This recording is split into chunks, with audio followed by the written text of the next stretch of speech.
estar acá. Hinema Tov, Omanaim Shevet Ahim Gam Yahat. Qué bueno, qué lindo es que los hermanos estén unidos, canta el salmista.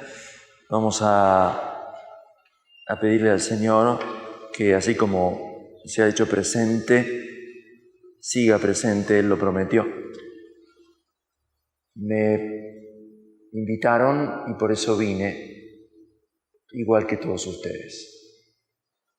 Es muy lindo que alguien nos invite, es muy lindo que podamos tener la voluntad y la gracia de responder a una invitación y que cuando llegamos nos encontremos con que otros y otras también fueron invitados. Y eso es lo primero que Dios hace con cada uno de nosotros en la historia. Nos invita, no nos fuerza, nos respeta para que si queremos podamos responder. Y cuando respondemos nos encontramos que no somos los primeros ni los únicos. Y eso nos alegra aún más. Entonces, el que nos invitó nos hace reconocernos entre nosotros, todos como invitados, y nos propone juntos a recibir a los que van llegando, respondiendo a esta invitación que Él hace por los caminos de la vida, y a proponer también nosotros, a partir de lo que compartimos, esta invitación a los demás. Así que todos invitados, cada uno de donde está, como nos recordaban en esta oración inicial, y proponiendo en un espacio muy, muy particular, porque aquí se reúne un lugar donde se quiere profundizar con la inteligencia y con el corazón el misterio de Dios. Es una escuela, es un instituto, es un lugar donde se reúnen para profundizar, y la propuesta de la animación catequética y pastoral, bíblica y la historia de cada uno. Lo primero que quería era tomar la frase que nos convocó, que es una frase de un salmo. Es el Salmo 86, 85 según la numeración. Inclina tu oído, Señor, respóndeme, porque soy pobre y miserable. Protégeme porque soy uno de tus fieles. Salva a tu servidor que en ti confía. Tú eres mi Dios, ten piedad de mí, Señor, porque te invoco todo el día. Reconforta el ánimo de tu servidor, porque a ti, Señor, elevo mi alma.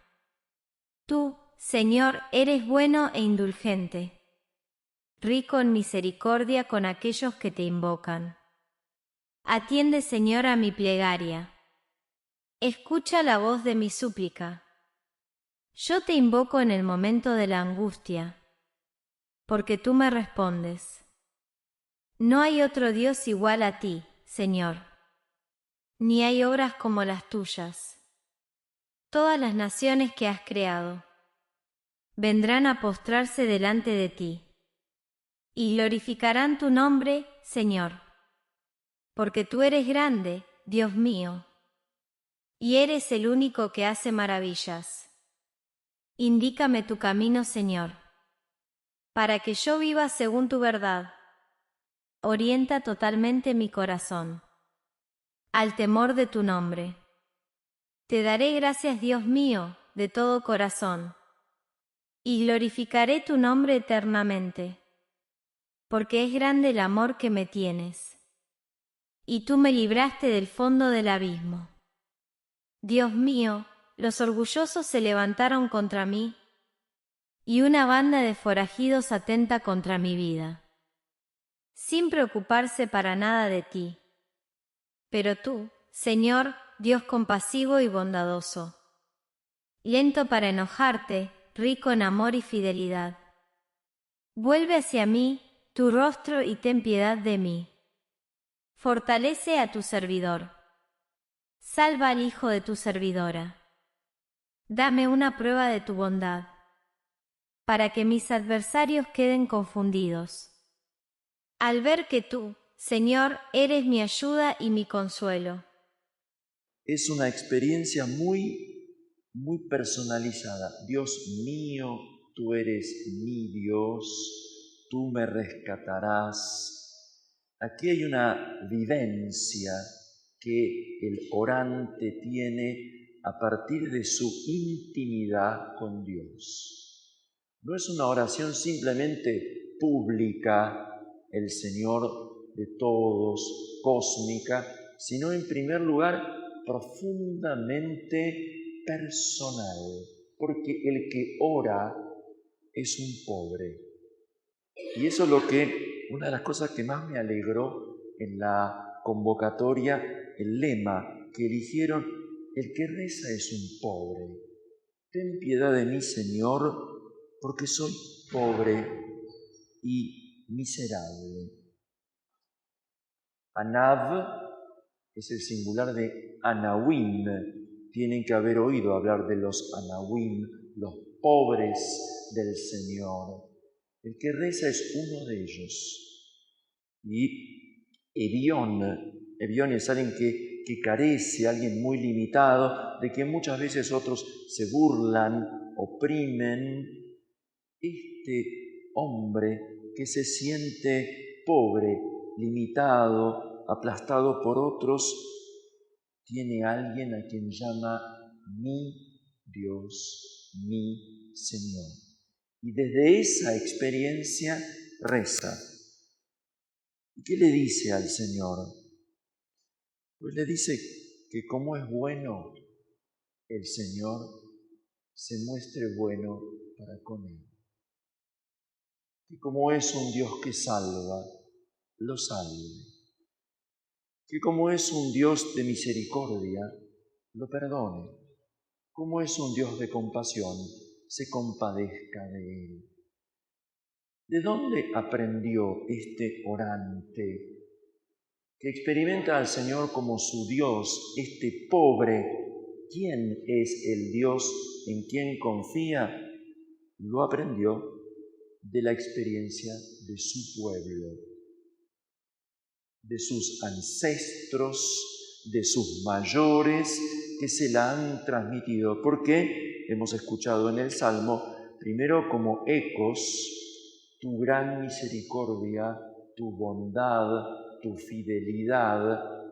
Palabras son Gesed. Perdonen, tengo que decir algunas de estas palabras raras para que se justifique la plata que han invertido en mi formación y para que ustedes sepan que vale la pena aprender algunas palabras casi antes de traducirlas, porque cada palabra tiene el eco de siglos y siglos de una historia que ha querido decirse en palabras que siempre se quedan cortas, pero que tienen que resonar. Gesed es una de las palabras más fuertes de la tradición hebrea porque dicen un amor fiel, comprometido, un amor de alianza. Nuestro Dios es rico en amor. Rab Gesed, grande, rico en amor, pero no un amor romántico, puramente ideal, ilusorio, un amor que ha hecho historia, que ha hecho alianza y que bien que le ha costado sostenerse. Gesed, el Salmo repite varias veces: grande es tu amor, tu compasión. Y luego Emet. Emet está en la raíz de el Amán, amén, que es la fidelidad en la cual uno se puede apoyar. Se traduce a veces como solidez o verdad. Enséñame, Señor, tu camino para que camine en tu verdad.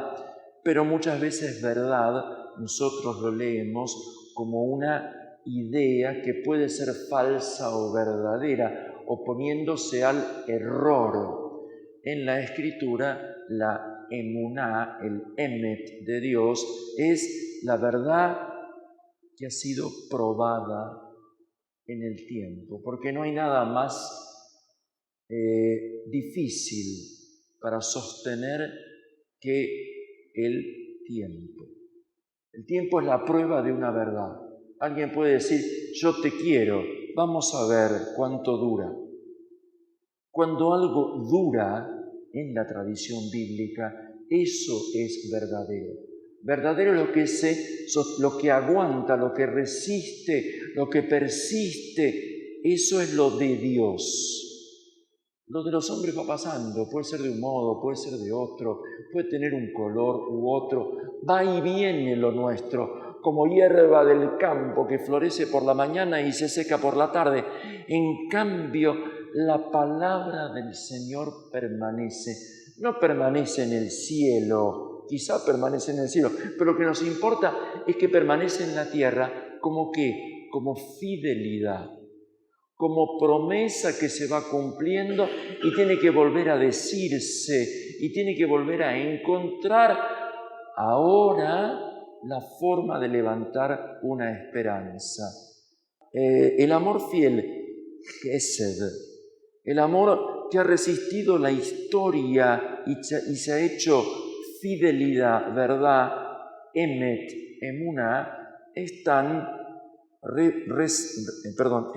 retomadas con toda fuerza en el final del Salmo. Veamos de nuevo hacia el final, la anteúltima estrofa. Tú, Señor, Dios compasivo y bondadoso, lento para enojarte, rico en amor y fidelidad, vuelve hacia mí tu rostro y ten piedad de mí. Esas dos líneas, Adonai, el Señor, Dios bondadoso y compasivo, lento para enojarse, rico en amor y fidelidad, son lo que podríamos llamar el corazón de la revelación del Dios de Israel.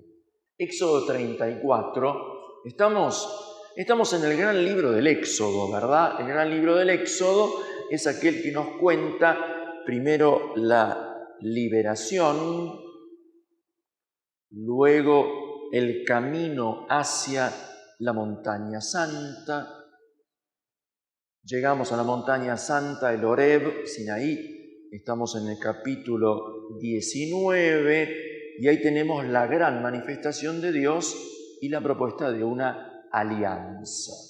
¿Recuerdan? El Señor le dice a Moisés, para que Moisés le diga al pueblo, ¿vieron cómo estaban? ¿Vieron dónde los traje? Ahora les pregunto, yo quiero ser el Dios de ustedes, pero ustedes quieren que yo sea su Dios. Ahí hay un homenaje, hay una invitación. Entonces el pueblo le dice, sí, queremos que seas nuestro Dios y nosotros queremos ser tu pueblo. Queremos ser tuyos, queremos que vos seas nuestro. Eso, que es el pacto, la alianza, no la primera, pero la que hace del pueblo el pueblo de Dios y la que hace de Dios el Dios del pueblo. A partir de este momento, cada uno lleva la partícula de y la realidad de otro. Y esto es fundamental, porque no se puede hablar de un Dios suelto, sin pueblo, y de un pueblo suelto, sin Dios. Dios será el Dios de Israel, y a través de Israel de todas las naciones, e Israel será el pueblo de Dios, y a partir de este Dios, abierto a todas las naciones. Bueno, esto que está fuertemente criticado por la modernidad, yo no quiero ser de nadie, soy solo de mí mismo, yo no quiero depender de nadie, no quiero deberle nada a nadie, no quiero saber que tengo origen, yo me hago a mí mismo, para mí mismo, y desde mí mismo decido si quiero establecer alguna relación con otro o con otra. Esto es una rebeldía a querer tener un vínculo que yo de antemano no elegí. Porque una cosa son los vínculos que yo elijo y ahí yo soy el centro, y otra cosa es decir, mira, ya tu vida misma es un vínculo que no elegiste, porque no nos preguntaron si queríamos nacer, no nos preguntaron si queríamos vivir, no nos preguntaron si queríamos vivir en esta familia, en este país, en esta iglesia. Eso es dado. ¿Qué hacemos con lo ya dado? Podemos renegar de eso. No quiero esta familia, no quiero este país, no quiero esta iglesia, me voy a elegir lo que sea. O puedo decir, gracias por lo que me ha sido dado, y a partir de lo que me ha sido dado, voy a comprometer mi libertad en una alianza. Entonces voy a elegir lo dado, voy a aportar a lo dado, voy a contribuir, criticar, corregir, aportar a partir de un don. Eso es pasar de una cierta, vamos a decir así, posible conciencia y rebeldía a una cierta madurez. Bueno, este es un camino que cada uno va haciendo y que tiene que rehacer una y otra vez. Entonces, vuelvo a la alianza en el Sinaí. Dios le dice a Israel, ¿quieren ser míos? Yo quiero ser de ustedes. Y el pueblo dice, sí. Dice, pero miren que esto tiene reglas. Porque no es gratuito, tiene reglas. Es gratuita la invitación, pero si acepto, tengo que aceptar a Dios como Él es, no como yo quiero que sea, para que Él me vaya mostrando qué es lo que espera de mí. Y entonces Dios me dice, ustedes vienen de la esclavitud, pongo un solo ejemplo, ¿vienen de la esclavitud? Sí. ¿Saben lo que sufrieron como esclavos? Sí, no esclavicen. Punto 1. ¿Vieron lo que hacen los dioses de Egipto? Crean faraones que oprimen y matan. Entonces ustedes, cuando tengan poder, no sean como los faraones que oprimen y matan. De la experiencia que tuvieron conmigo, les dice Dios, aprendan cómo tienen que vivir entre ustedes. Eso es lo que llaman los mandamientos. Eso es lo que llama la ley. La propuesta de un Dios que ha liberado para el servicio a Él, propone desde Él una manera de vivir esa libertad en las relaciones con Dios y con los demás. Y pongo el ejemplo de la esclavitud y de la autoridad porque es una de las cosas más difíciles en cualquier religión. ¿Cómo vivir con un Dios que nos ha liberado para experimentar una comunidad, un pueblo que no esclavice, que no oprima, que no someta a otros o dentro del propio pueblo? ¿Qué pasó? Entonces el pueblo dijo, sí, vamos a hacer la alianza, nos vamos a comprometer, vamos a cumplir estas palabras y la vamos a sellar con un sacrificio. Y ahí recordarán que al pie de la montaña Moisés llamó a 12 jóvenes, no sé si llegamos a ser 12 jóvenes, acá hay muchos más, que vengan, que preparen el altar y que tomen animales, porque las personas no pueden ser sacrificadas, tomen animales, pongan sangre, mitad y mitad de la sangre sobre el altar, símbolo de Dios, mitad de la sangre sobre el pueblo, diciendo, esta es la sangre de la alianza. Éxodo 24. Una alianza sellada con sangre. Sangre es vida. Dios se compromete simbólicamente y el pueblo se compromete simbólicamente. ¿Qué es como decir? Vamos de veras. La palabra vale, sí, pero la sangre también, porque la sangre es como la vida puesta en juego, puesta en compromiso, alianza de sangre, alianza con sangre, no solo con palabra grabada en piedra, sino con sangre puesta, derramada, ofrenda a Dios. El pueblo firmó, pero no firmó un papel. ¿Se entiende? Puso la sangre, puso la vida en juego. Apenas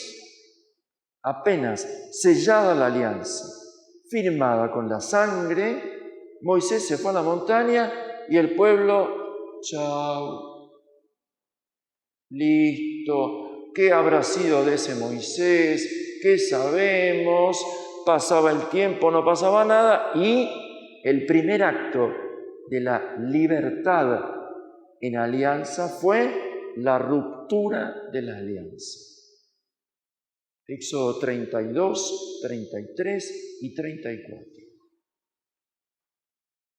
Alianza apenas realizada, inmediatamente quebrantada.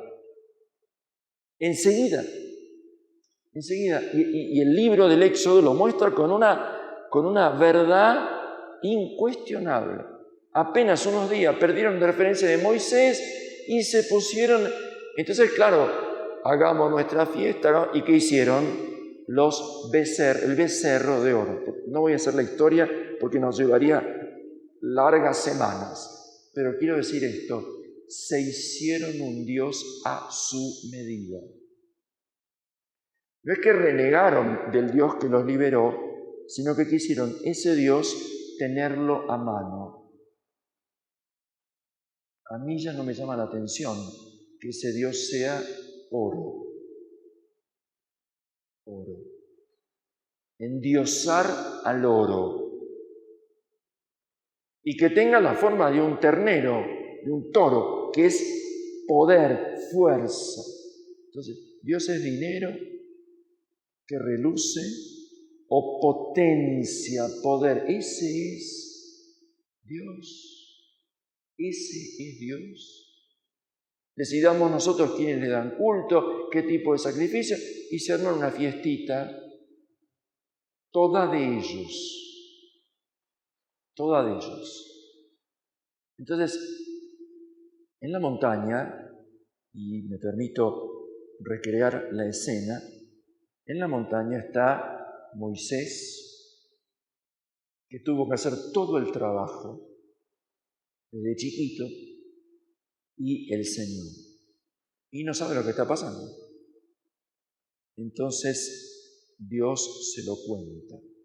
Dios le cuenta a Moisés lo que está pasando en su pueblo.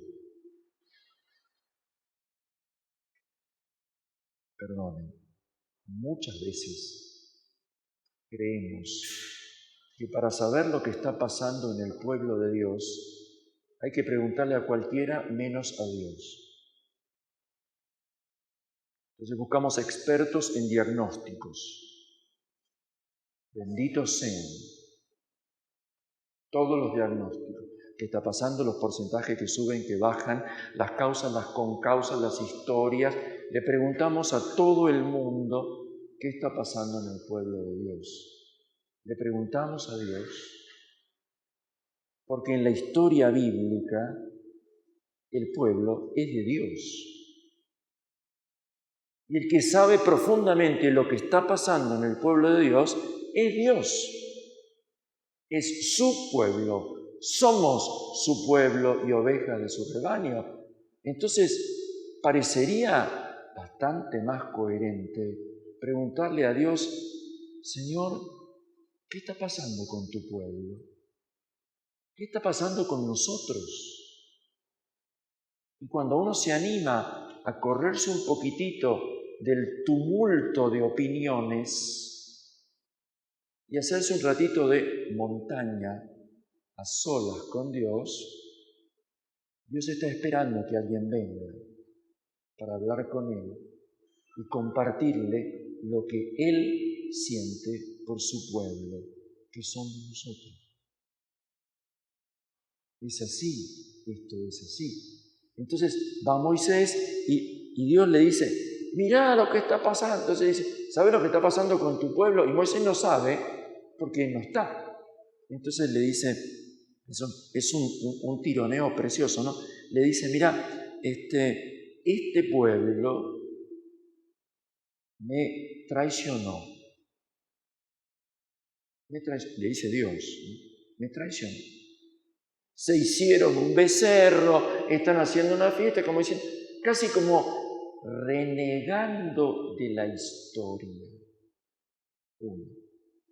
Y renegando de su propia promesa, ellos se comprometieron, ahora están haciendo un Dios a su medida, que es lo que habían aprendido de los egipcios, en realidad, no de la experiencia del Éxodo como tal.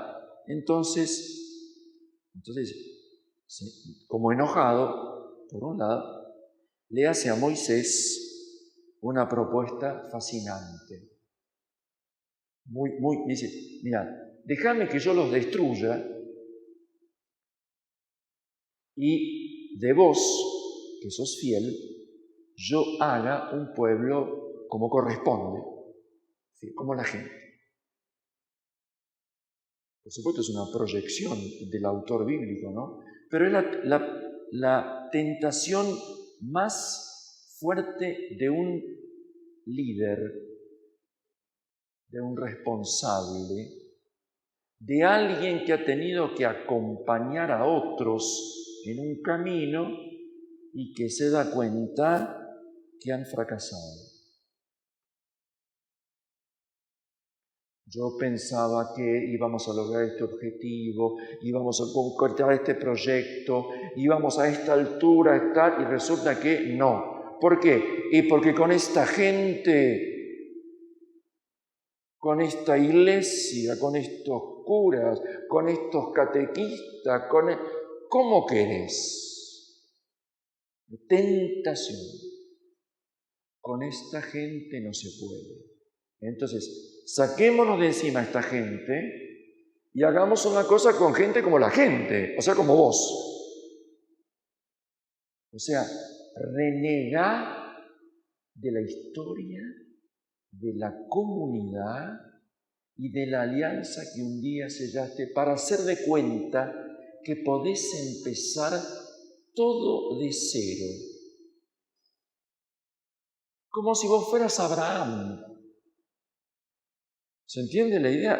Es impresionante porque es tentación permanente querer renegar de lo vivido para empezar como si fuera posible todo de vuelta cada vez.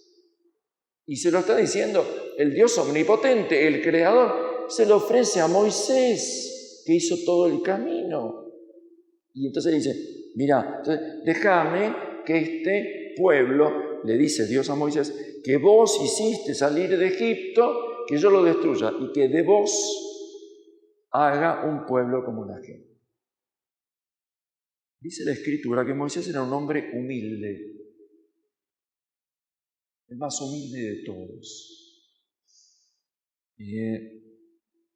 pero tenía un coraje, quizá por eso.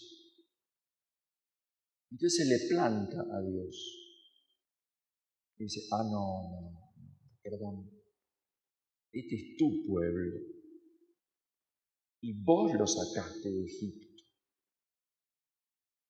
Le dice, porque si era por mí, yo me quedaba en Madián, tranquilo, lejos, ya tenía 80 años, pero vos a los 80 me sacaste y me dijiste, y yo, mirá dónde estamos.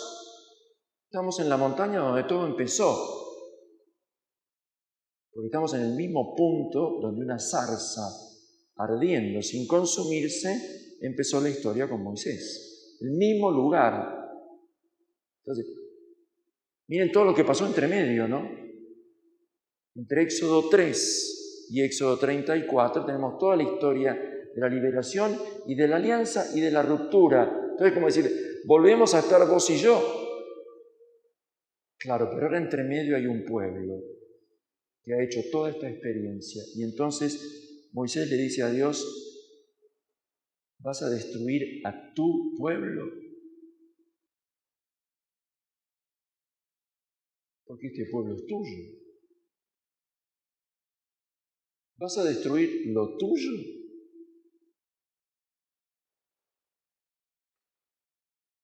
Porque si es así, le dice Moisés, me vas a tener que destruir a mí también.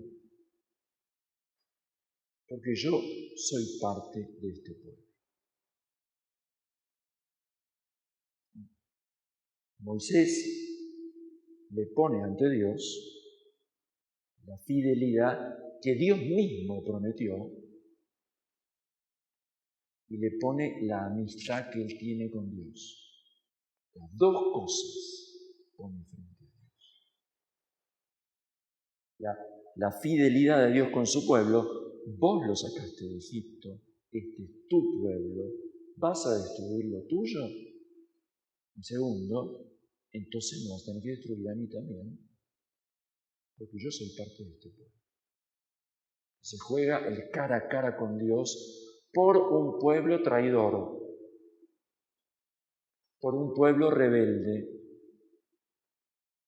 por un pueblo que no fue capaz de mantener la mínima fidelidad.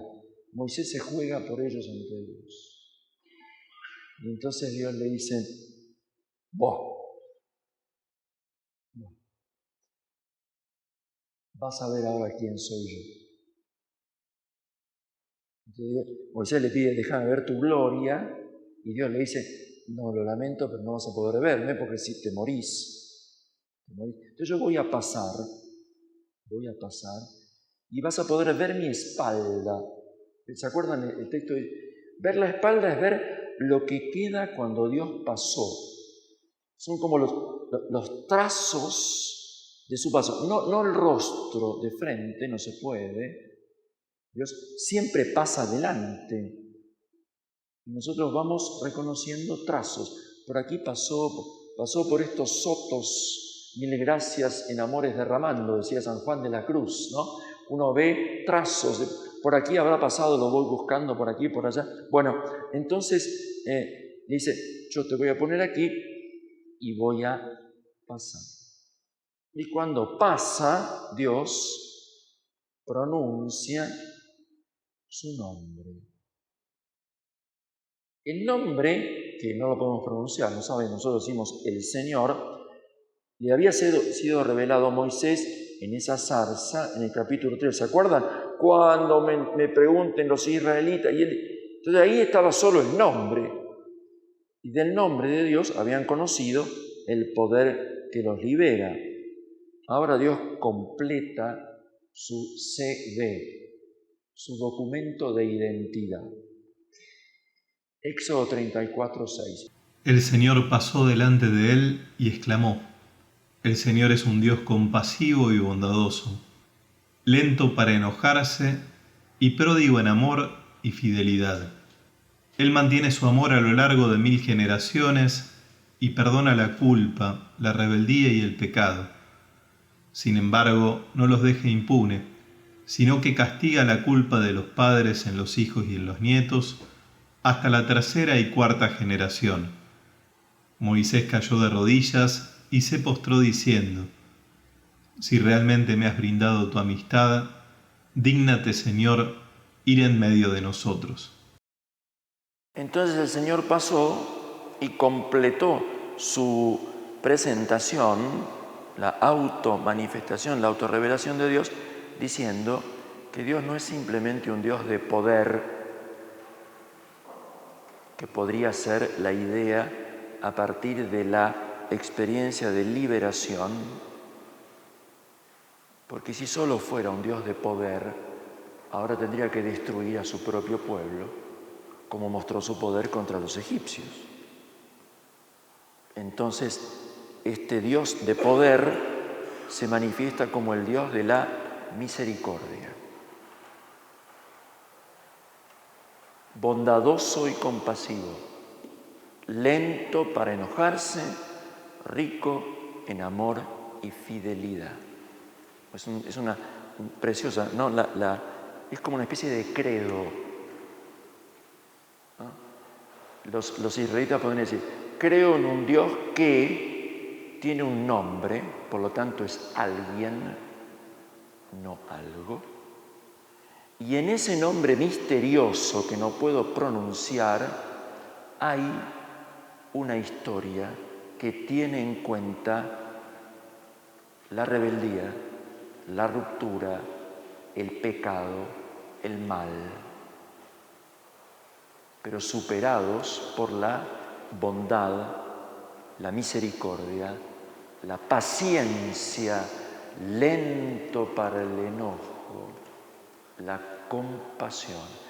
En el nombre de Dios está incluida esta ruptura primera del pecado, de la rebeldía. Entonces, Moisés en la escena preciosa dice, si vos sos así, nos tenés que bancar a nosotros como somos. Y entonces, dígnate caminar en medio de tu pueblo. Porque hasta el Sinaí, Dios había caminado con la nube, ¿se acuerdan? La nube, entonces ahí, pero eran signos nada más. Entonces ahora, rota la alianza, ¿qué va a pasar? Le dice, dígnate caminar en medio de tu pueblo. La historia va a continuar, Dios le va a decir, muy bien, hágame un santuario portátil, y a partir de allí empezamos la marcha larga por el desierto, difícil, eso será para otro momento, pero yo quería rescatar esto. Si Israel puede salir del Sinaí y ponerse en marcha, llevando las tablas de la alianza, va a recordar siempre, esto me lo recuerda cada vez un rabino que yo conozco bastante, con el cual trabajamos juntos, que no son las originales, porque las originales las rompió Moisés cuando bajó de aquel encuentro de la montaña y vio lo que el pueblo había hecho. Las estrelló, las hizo polvo el becerro, se los hizo comer. Entonces se quedaron sin becerro y se quedaron sin mandamientos, entonces se quedaron sin nada. Entonces le dijeron a Moisés, Moisés dice, voy a subir a la montaña, y Dios le hizo las segundas tablas. ¿Qué dice el texto? Que son igual que la primera, pero nunca las sabremos. La ley es para los pecadores, porque viene de la experiencia del pecado. No es una ley para gente fiel y justa. Esa se rompió. La Torá de Israel está escrita para pecadores. El modo narrativo del libro del Éxodo nos dice eso con toda claridad. Esta no es una ley para gente inocente y buena. Es una ley escrita para gente frágil y pecadora. Y por eso tiene en cuenta al Dios de la misericordia como su corazón.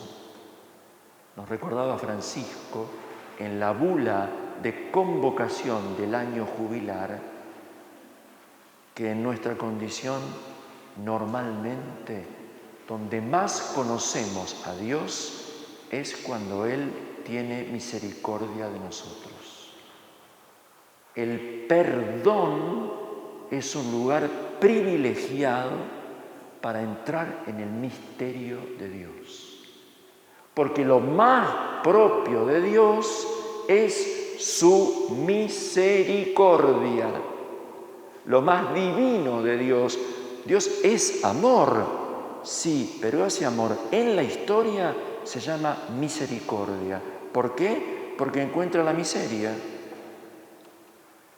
Salmo 68, 86, versículo 1. Ten piedad de mí, Señor, porque soy pobre y miserable. Ahí está.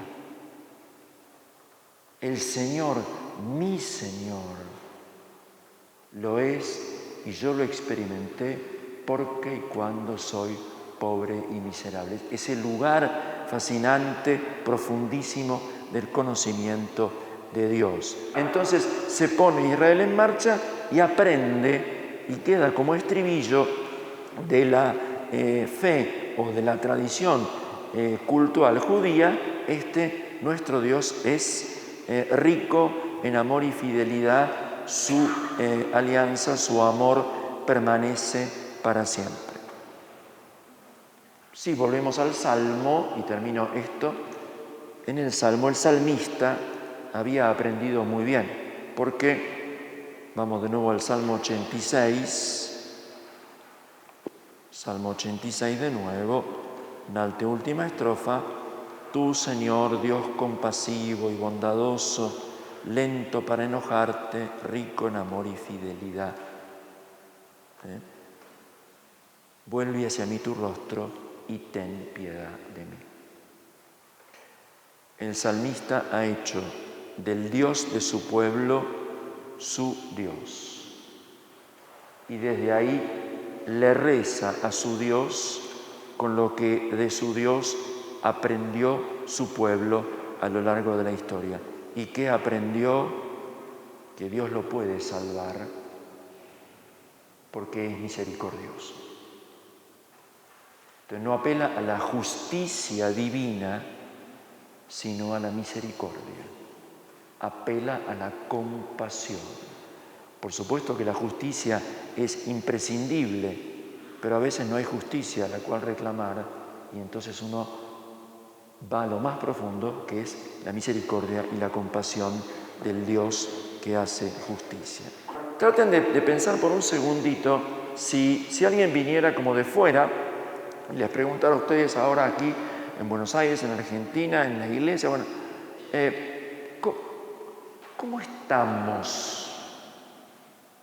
Vamos a hacer un minutito de silencio y me escribe cada uno 2 palabras, solo 2 palabras, que puedan decir cómo estamos.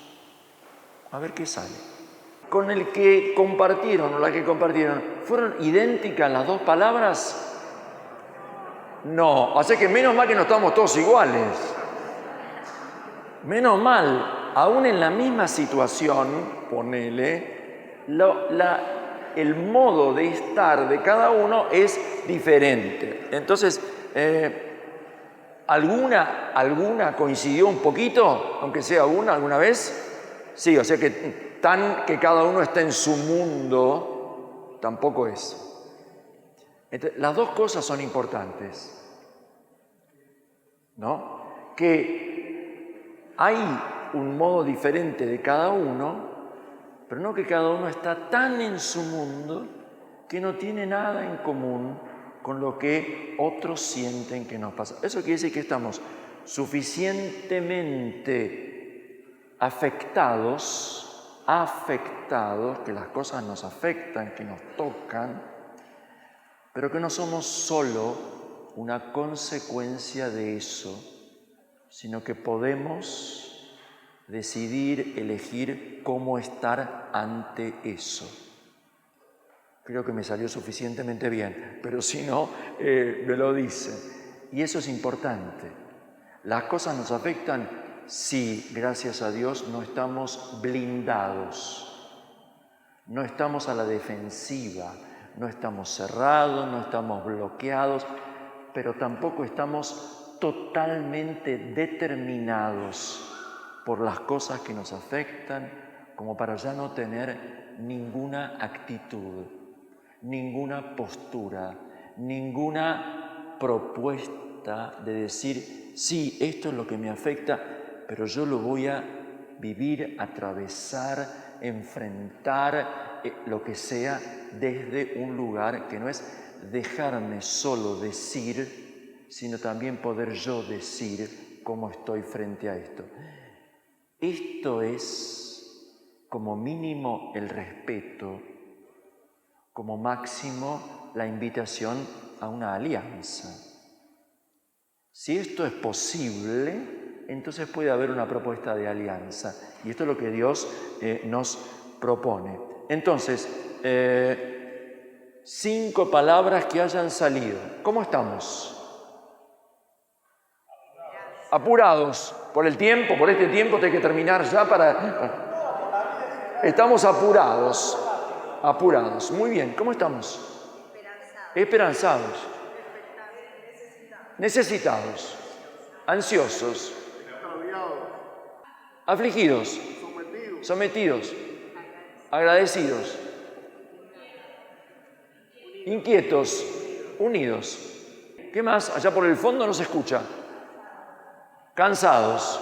¿Cansados dijiste? Muy bien, ahí estamos. ¿Se puede juntar todo esto en una sola cosa y decir? No. La complejidad, la variedad, la riqueza, nos necesitamos escuchar para esto. Bueno, segundo paso. Desde lo que cada uno pudo escuchar y eventualmente compartir, ahora vamos a tratar de buscar en la memoria alguna escena, algún momento bíblico del Antiguo Testamento preferentemente, donde uno puede decir, a mí me parece, yo siento que estamos como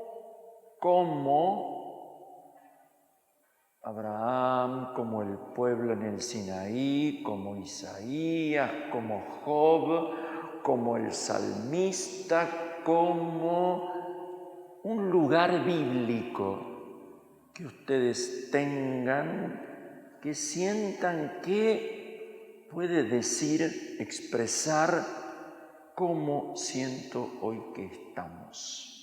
¿Se entiende la consigna? No hace falta que busquen el versículo, basta que digan, hoy me parece que estamos como... A ver, tomémonos un ratito para pensar y recordarlo antes de compartirlo.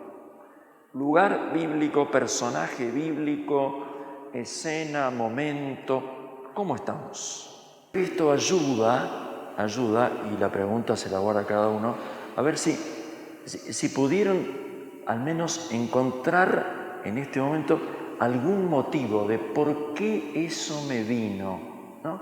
Es un texto antiquísimo, porque estos son textos que por lo menos tienen 2500 años. Por lo menos. Si yo les hubiera dado un texto del Corán, hubieran tenido que empezar a leer y encontrar cosas raras y decir, difícilmente me pueda decir ese texto, con todo el respeto que me merece, pero no es un texto nuestro. Entonces, estos textos nos han hecho como pueblo de Dios y por eso podemos, entrando en ellos, encontrarnos, no reclamándolos como una propiedad exclusiva, pero diciendo, son un espacio de identidad. Son un espacio de reconocimiento, son un espacio para habitar lo que venimos siendo y proyectar desde Dios lo que queremos ser a partir de Él. Entonces, podemos encontrarnos seguramente en textos y personajes diferentes. El lenguaje narrativo o poético, a través de los símbolos, nos permite conectar emociones, no solamente ideas. Cuando tenemos que escribir, tenemos que poner conceptos. Entonces, las dos formas, la imaginación de un relato que nos lleva a un mundo de símbolos y las palabras que nos hacen ponerlo en conceptos, nos permiten que una experiencia que tengamos la podamos compartir. Entonces ahora vamos a tomarnos unos minutos y con todo el cuidado y el respeto que merece, quien quiera pueda compartir con quien tenga cerquita. A mí me vino, no me parece, no se me ocurrió, sino que me vino que hoy podemos ser como, entonces cuentan la escena y por qué y lo que escribimos. ¿Está claro? Cada uno anote cada uno algo que recibió de otro. ¿Qué recibieron? La imagen, la palabra, no importa. Algo que el otro me dijo, me lo guardo yo. Algo de esto está detrás de cómo se fueron armando los textos de la Biblia. No es que uno inspirado con todo lo que vivió y nada más, sino que tuvo que escuchar y acordarse y ponerlo, y hay voces múltiples que van compartiendo experiencias múltiples, y eso hace que la Biblia tenga una riqueza tan grande que no sea el relato de uno o de una que se quiere imponer a todos, sino que cada uno puede. Entonces uno va llevando también en el propio diario, en el propio testimonio, las voces de otro. ¿Habría que seguirle esta historia devolviéndosela al que la contó? No, hay que ofrecérsela a uno que viene después y me pregunte, ¿y cómo estuvo? Mira, uno dijo esto, otro dijo esto, otro dijo esto. Si querés te lo cuento. Y entonces la persona va a decir, qué bueno esto, me sirvió esto, me sirvió esto. Pero yo ahora creo que además podría agregar. Y entonces la palabra crece. Es una frase muy linda que le gusta a San Lucas en los Hechos de los Apóstoles. La palabra crecía. Como si fuera un agente personal. No dice la iglesia crecía cuando los cristianos aceptaban la palabra. La palabra crecía porque la palabra va creciendo con las experiencias de vida de quienes la escuchan, la comprenden y la proponen a otros que vienen después. Entonces, ¿qué escenas o personajes? Ahora no que cada uno diga el que me vino a mí, sino que de esto último que escucharon, a ver, ¿qué de otro escucharon y compartieron?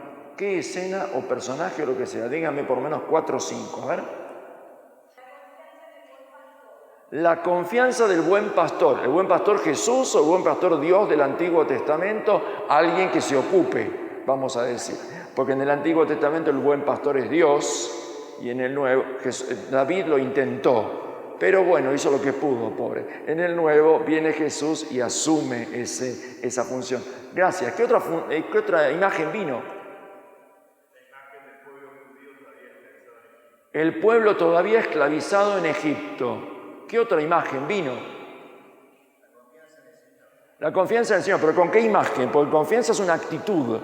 ¿Qué imagen, qué escena viene? A ver. Abraham pidiendo por Sodoma y Gomorra. No habrá 50, 46. Uy, un regateo fenomenal, que habría que sostenerlo. Buenísimo. ¿Qué más? Abraham en espera de la promesa del Señor. Y que pasa y no pasa nada. Pasa el tiempo y no pasa nada, pasa el tiempo y no pasa nada. Qué difícil, ¿no? Bueno, ahí mirar las estrellas. Abraham confiando y esperando la promesa del Señor. ¿Qué más? Moisés en él. Sí, pasó 40 años en el desierto, así que de desierto tiene alguna idea, ¿no? Largo. Y cuando estaba por llegar, Dios le dijo, listo, acá te morís y no pasás. Lo cual es excelente. Este rabino, amigo mío, me dice, pensar que el mejor de los nuestros no entró. Porque como Moisés no hubo otro. El Deuteronomio termina diciendo, no hubo otro como Moisés nunca. Y dicen, el mejor de los nuestros no entró. Es impresionante, ¿no? Porque el camino entero con el pueblo solo lo hace Dios. Los líderes van haciendo una parte, otra parte. El camino entero con el pueblo solo lo hace Dios. Al principio será Moisés, después vendrá Josué, después vendrán los jueces, después intentarán los reyes, pero los líderes humanos acompañan una etapa del camino, solo una etapa. Un obispo, un párroco, una catequista, solo una parte, la historia viene antes y va a seguir después. Aprender a entrar en una historia que ya viene y a dejar que esa historia pueda seguir. Saber llegar y saber correrse. Todo un camino de aprendizaje para poder hacerse cargo, acompañando a otros en la historia de este pueblo de Dios. Cuando Dios abre las aguas, Ah, el mar rojo, la desesperación y de repente estamos todos listos y se abre, la esperanza. Se abre la esperanza porque se abre el espacio, ¿no? ¿Se acuerdan en el relato el primer relato de la creación? Bueno, primero digo porque es el primero que aparece, no voy a discutir acá históricamente, pero quiero decir, cómo Dios crea abriendo espacio. Porque no hay nada peor que la confusión. La confusión es el territorio del enemigo, es el infierno. Tohu babohu, caos y confusión, dice el relato del Génesis. La tierra era eso. Entonces Dios pronuncia una palabra, emerge la luz, ¿no? Vayomer Adonai, Jijie Or, Vayehi Or, y dijo el Señor que haya luz, y hubo luz, y se separó. Porque una cosa es la luz y otra la tiniebla. Y después separó las aguas de arriba de las aguas de abajo. Y después separó las aguas y apareció la tierra. Separar es preparar el espacio para la vida, abrir. Y eso que en el Génesis está dicho vertical, en el Éxodo está dicho horizontal. Pero es lo mismo. Separar las aguas, que son la confusión, el abismo, para que aparezca la tierra, que es la seguridad, por donde el pueblo puede pasar a la vida. Es exactamente lo mismo, son más o menos de la misma época los relatos, por eso la simbología que usan es más o menos la misma, y es impresionante por el tema que eligieron como lema, donde no hay caminos, mar y desierto, no hay camino. Dios es el que abre caminos. No el que prepara un camino y diga vayan ustedes, sino el que va adelante abriéndolo. Donde no hay salida, Dios hace éxodo. Él es Dios en salida y lo que propone es abrir caminos donde no hay caminos. En el mar no hay caminos, en el desierto no hay, el pueblo llega ahí escapándose y Dios abre camino donde no hay caminos. Ese es nuestro Dios. Por eso el que se siente angustiado, eso es angosto, angustia es angosto, le reza a su Dios que le abre el camino. Aunque camine por cañadas oscuras, angostas, no temeré ningún mal, porque tú estás conmigo. Centro del Salmo 22. No porque me haces un superhéroe y me das un GPS. Dios no hace eso. No nos da un GPS, viene Él,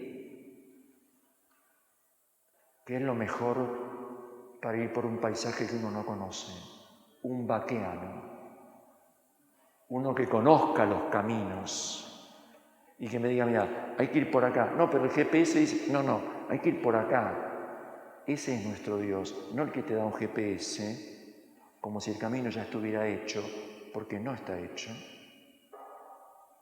sino el que viene a abrirte camino para que con Él vos lo puedas hacer.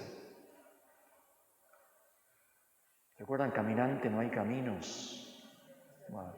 Bueno, eso es lo que Dios propone de modo poético el poeta y de modo fuertemente confiado el orante en Israel. Bueno, todo esto ha salido y muchas más, me imagino, una o dos más. Escena fuerte, sí.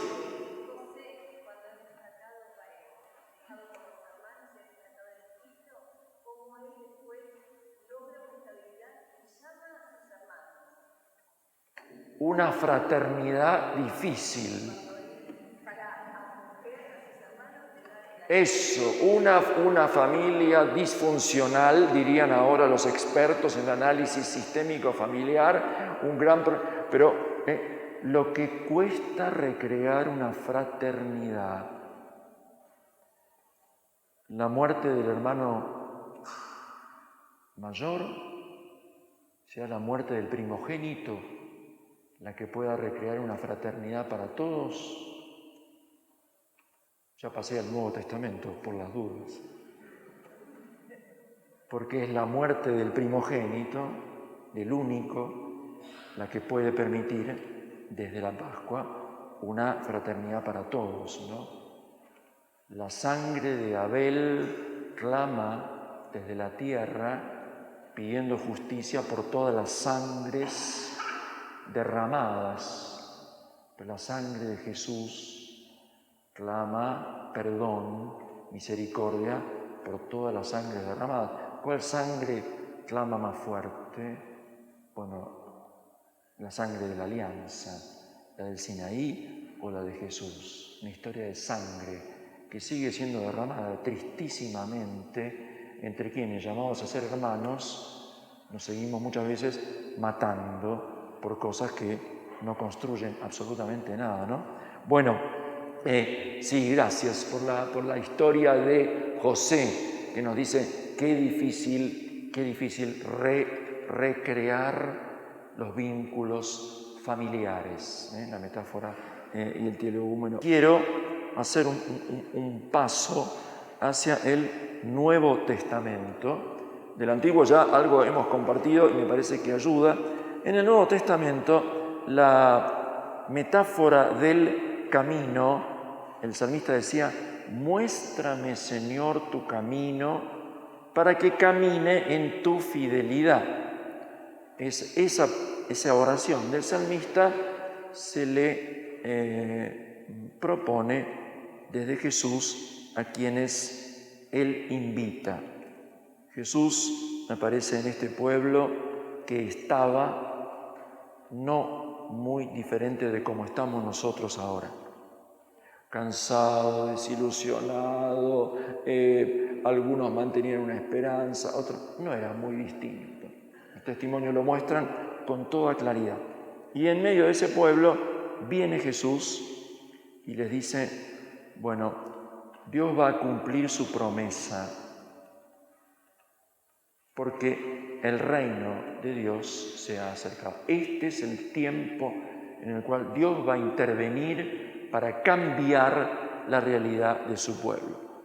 Las profecías estaban escritas desde hacía siglos, pero mucha gente ya no esperaba nada porque había pasado demasiado tiempo.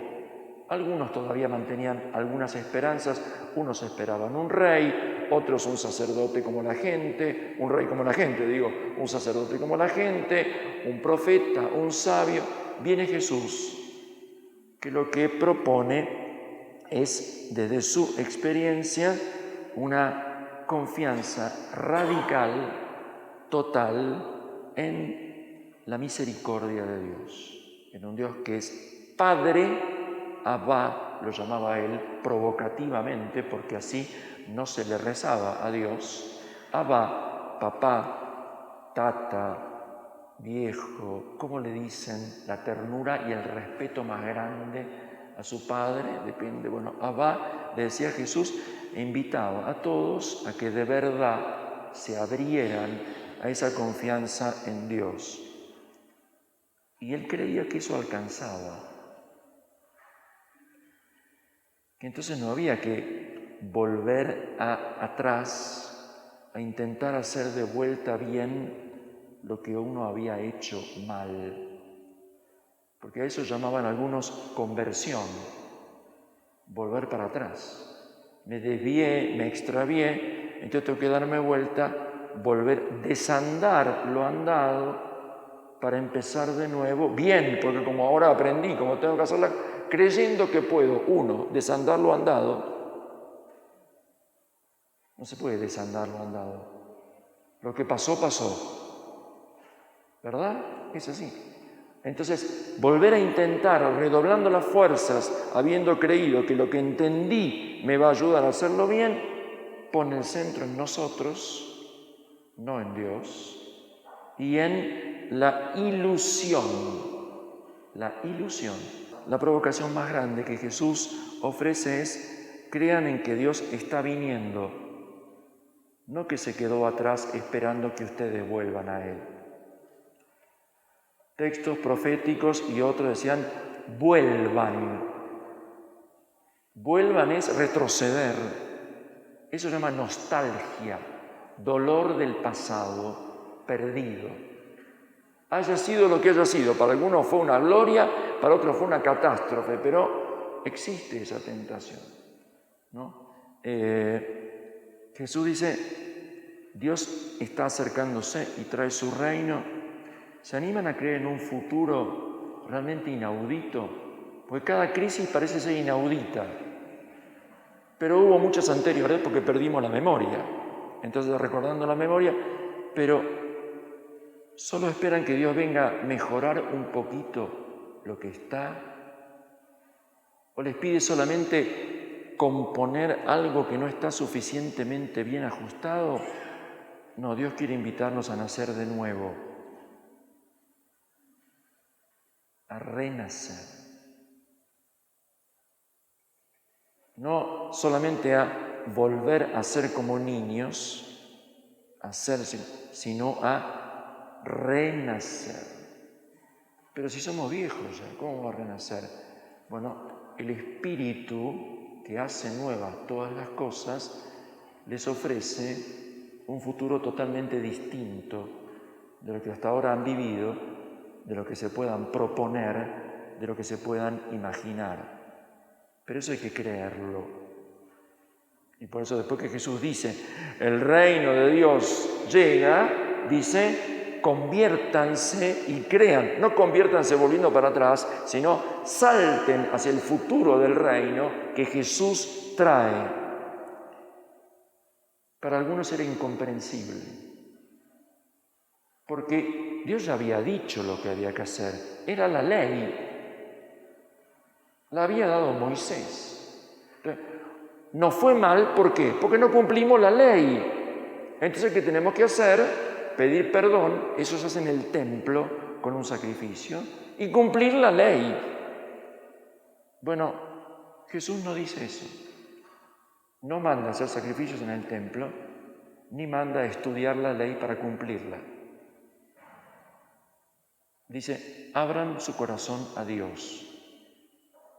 Y Dios es el que hace salir su sol sobre buenos y malos, y llover sobre justos e injustos, y el que invita a la mesa a los pecadores, a los corruptos, no pidiéndoles primero que hagan un balance de su vida, se emprolijen, se laven, y vengan inmaculados a presentarse a un Dios santo que si no, no los puede recibir. Todo lo contrario. Va a buscar a los perdidos, a los que nadie invita, y sin pedirles nada, les ofrece todo. Sin pedirles nada, les ofrece todo. Y ahí, perdonen, ¿no? Ya tengo que estar terminando. Ahí uno o se desarma de una vez o se retira. Porque ante alguien que te ofrece todo, no te deja con mucha alternativa. No, yo no quiero recibir. No, negociemos, como decía Mendieta, el perro de Don Inodoro, ¿se acuerdan? Bueno, negociemos. No, yo no te pido todo. No, Señor, no me des todo. Dame un poquito de salud, un poquito de vida, un poquito de felicidad, un poquito. Entonces, negociemos el reino por lo que yo necesito y pienso que me alcanza. Para mi familia también. Entonces, a mi medida, negociemos. Dios dice, yo no negocio el reino. Yo no te voy a dar una parte del don de Dios, un pedacito de espíritu, un poquito de paz. No. Jesús no negocia el reino de Dios, porque sabe que hay cosas, las más importantes, que no se negocian, que ni se compran, ni se venden, ni se merecen, ni se conquistan, que son gracia pura de Dios. Y que si uno se abre de veras a recibir ese amor y esa gracia, uno renace. Uno empieza a vivir desde otro lugar. Esto lo entiende gente que ha tenido enfermedades gravísimas a punto de morir, accidentes. Dice, Dios me dio una vida nueva y puedo ahora, desde esto que pareció una desgracia, abrirme a vivir de otra forma. Entonces, esto es lo que Jesús propone como reino de Dios. Claro,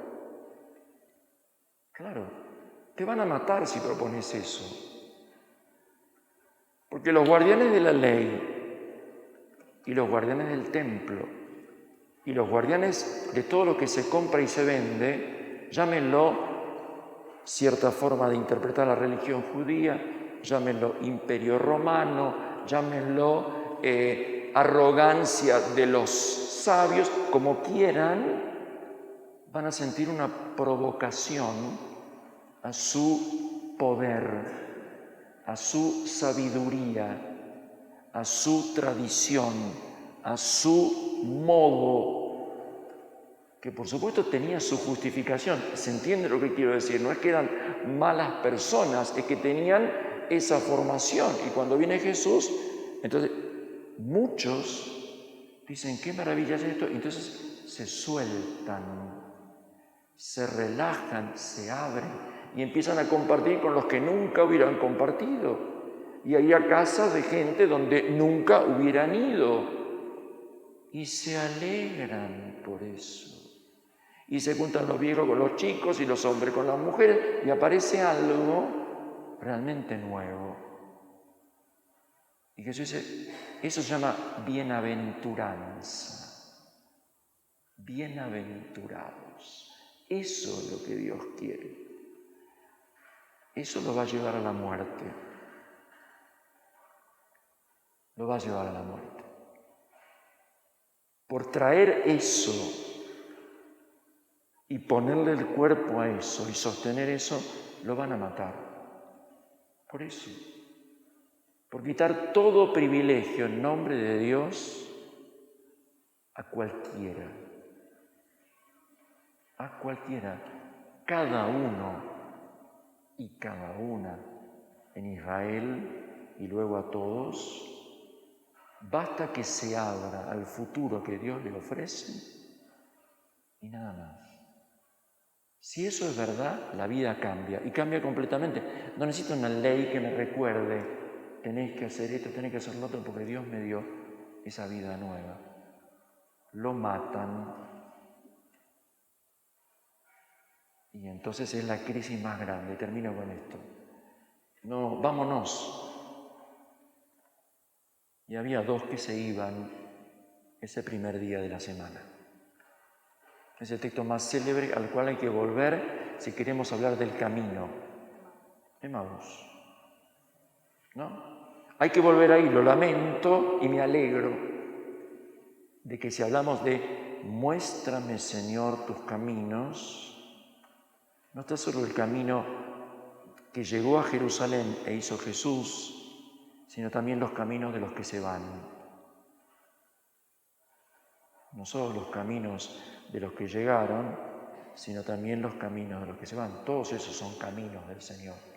No solo de los que se quedan y aguantan, sino también de los que se van, discutiendo, amargados, tristes. ¿Por qué? Porque, como le dicen al extraño que camina con ellos, nosotros esperábamos. Nosotros habíamos dejado todo, lo habíamos seguido, no lo dicen así, pero están contando la historia, el credo, porque fue un hombre poderoso en obras y palabras. Nosotros, pero, la muerte tiene la última palabra. Mientras hay vida hay esperanza, pero muertos ya, algunas mujeres dicen, pero bueno, ¿saben lo que pasa? ¿No? Como son mujeres, se dejaron convencer por ilusiones, y entonces Jesús les dice, necios, no era necesario, y les vuelve a contar la historia de su pueblo. No la de ellos solos, empezando por Moisés y continuando por todos los profetas. Porque si no relees la historia, te crees que la crisis del momento no tiene ninguna posibilidad de salida. Entonces en el camino Jesús les vuelve a contar la historia. ¿Acaso? ¿Recuerdan el pasaje? ¿No? Lleva tiempo, se ponen en camino, te dice, bueno, listo, quédate con nosotros, porque el día termina y en la fracción del pan se lo reconoce. Y entonces, bueno, después aparece y, ahora sí termino, últimos 2 minutos. ¿Qué es lo que aparece cuando Jesús resucitado, ellos vueltos, están en Jerusalén, les abre las Escrituras? ¿Se acuerdan? Les sopla el Espíritu y les abre la comprensión de la Escritura. Y es lo que estamos compartiendo en esta mañana, en esta casa, en este lugar y en nuestros caminos. Dice, ¿era necesario? Sí, claro. Ahora me doy cuenta que era necesario. Pero antes, cuando yendo a Jerusalén Jesús había dicho era necesario, ellos no entendían lo que Él les decía. Y yo quisiera realmente terminar con esto. No podían entenderlo, pero lo seguían igual. Dudaban, pero lo seguían igual. Seguir sin entender, seguir aún con dudas. ¿Será este o hay que esperar a otro? ¿Se acuerdan Juan el Bautista? ¿Pero a quién estamos siguiendo? ¿A dónde nos lleva? Duda y incomprensión son parte esencial del camino. Son prueba de la verdadera fe. No es lo contrario a la fe, no es la duda. Es la desconfianza. La duda es parte de la fe. Sin duda no hay fe auténtica. Así que sería una especie de fundamentalismo. La duda, el no entender, acompaña. María no entiende lo que le dice su hijo de 12 años. ¿Por qué me buscaban? ¿No saben que debo ocuparme de las cosas de mi padre? Ellos no entendían. María no entiende. María no entendía lo que su hijo le dice a los 12 años. Y siguió, en algún momento entenderá. Es así. Cuando Jesús resucita, y ahora sí termino, lo que les dice es, ven que no podían entender. Entonces, entender que no se podía entender es muy pacificador, porque dice, qué estúpido, ¿cómo no me di cuenta? No podías darte cuenta. Y ese no darte cuenta y haber seguido, ahora decís, era necesario. Entonces, ilusión del camino, ruptura, desilusión y esperanza nueva que me permite releer todo lo anterior y terminar dándole gracias a Dios con testimonio personal, así, listo, hemos visto al Señor, lo hemos reconocido, mientras nos hablaba en el camino, haciéndonos arder el corazón y compartiendo el pan partido en la fracción del pan. Así que muéstrame, Señor, tus caminos para que camine en tu fidelidad. Desde el Salmo del pobre que comienza nuestro camino hasta el pobre hecho camino para nosotros, mostrándonos al Dios del camino y abriéndonos el camino hacia Dios. Muchas gracias.